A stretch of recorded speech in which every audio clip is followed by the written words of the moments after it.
प्रश्न विचारण्याऐवजी शांत राहणंच योग्य असतं का? कारण काही दगड केवळ दगड नसतात. गावाचं नाव होतं पाथर्डी.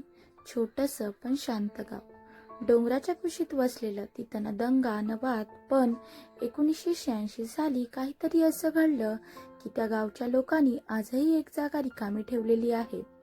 गावचा जुना चौक, जिथे एक विचित्र दगड सापडला होता. तो दगड आजही तिथेच आहे, पण कुणी त्याच्या जवळ जात नाही. सुरुवात झाली रमेश शिंदे नावाच्या शेतकऱ्यापासून. एक दिवस तो आपल्या शेतात नांगरत होता आणि नांगराला काहीतरी अडकलं. जरा खोल खोदल्यावर त्याला सापडलं एक काळसर, जड आणि खडबडीत दगड. जणू शतकांपासून जमिनीत काढलेला. त्यावर काही कोरीव चिन्ह होती जी कुणालाही समजत नव्हती. रमेशने तो दगड गावच्या चौकात आणून ठेवला. पहिल्या काही दिवसात सगळं शांत होतं, पण नंतर गावात विचित्र घटना घडायला लागल्या.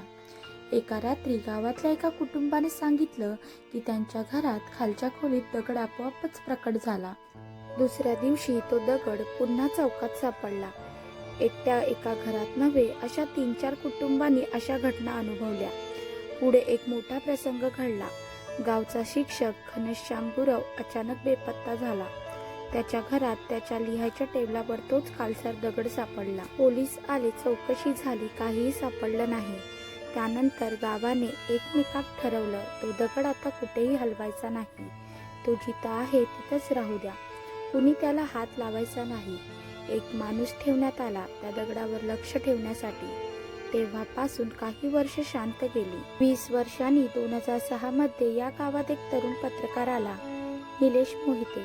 त्यांनी या रहस्याबद्दल ऐकलं होतं आणि तो स्वतः चौकशी करायला आला होता. त्याला गावात सुरुवातीला कोणी फारसं माहिती देत नव्हता, पण त्यानं जुन्या गावकऱ्यांशी बोलून दगडाबद्दलची माहिती गोळा केली. त्यानं त्या दगडावर कोरलेल्या चिन्हांचा अभ्यास सुरू केला. त्याला एक गोष्ट लक्षात आली. ती लिपी ब्राह्मी लिपीसारखी होती. तो एक जुना विसरलेला शब्द शोधून काढतो, बंध. बंध म्हणजे बंदिस्त, कैद. त्याचा अर्थ असा, हा दगड एखाद्या गोष्टीला कैद ठेवण्यासाठी वापरण्यात आला होता. पण निलेशला हे जास्त महत्त्वाचं वाटलं नाही. त्याने तो दगड हातात उचलून पाहिला. काहीच घडलं नाही तसं त्याला वाटलं. त्या रात्री निलेश आपल्या लॅपटॉपवर काही नोट्स लिहित होता. अचानक त्याच्या मागे कोणीतरी सावकाश चालत आहे असा आवाज आला. त्याने वळून पाहिलं तर कुणी नव्हतं. दुसऱ्या दिवशी त्याने गाव सोडायचं ठरवलं, पण गाव सोडण्याआधी त्याने एक छोटंसं ऑडिओ रेकॉर्डिंग केलं आणि ते गावच्या पोस्ट ऑफिसमधून आपल्या मित्राला पाठवलं.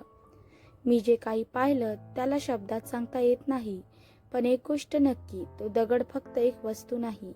त्याच्या आत काहीतरी आहे जे अजून जागा आहे. काही गोष्टी माणसाने घडवू नयेत, कारण त्यांना बंद ठेवणंच खरं शहाणपणा असतो. निलेश पुन्हा कधीच दिसला नाही.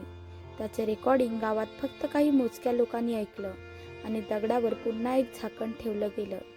गावकऱ्यांनी त्या ठिकाणी एक छोटंसं कुंपण बांधलं आणि एक फलक लावला. आजही तो दगड तिथंच आहे. कोणी त्याच्या अगदी जवळ जात नाही. पावसाळ्यात वाऱ्याच्या झोतात दगड स्वतः हलतो का असं वाटतं, पण कोणी खात्री देऊ शकत नाही. काही गोष्टी केवळ इतिहास म्हणूनच ठेवाव्यात. कधी कधी का विचारायचं थांबून बस म्हणणं हेच खरं शहाणपण असतं. कारण कुतूहल कितीही आकर्षण असलं ते एखाद्या बंद दारासारखं असतं. उघडल्यावर जे दिसेल त्यासाठी तुम्ही तयार असायलाच हवं असं नाही. तुम्हाला ही कथा आवडली असेल तर नक्की लाईक करा, शेअर करा.